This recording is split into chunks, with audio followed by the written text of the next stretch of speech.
Tulo ka mabalayan na daw sa partially damaged dehamiol ba sunog sa Campo 2 sa Barangay Haklupan, Talisay City. Nahitabo kini pasado alas 8 gabi.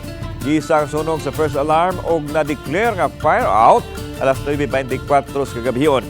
Sa kuha nga video sa mga netizens, daling nakadako ang kayo o nakatapon sa silingang panimay nga sagad ginama sa mixed lines materials o konkrito. Usas gisubay karon sa Talisay City Fire nga hinungdan sa sunog ang giingong na biyaan nga nakasaksak pang appliance o charger sa cellphone. Padayon pang investigasyon sa kabomberohan, nagbilin og 375,000 pesos ang danyo sa sunog. Wahi raw ni natalang na angol o nakalas. Padayong pahinumdom sa kabomberohan nga magmatkon kanunay sa mga gamit sa panimay nga posibleng hinungdan sa pag-ulbo sa sunog.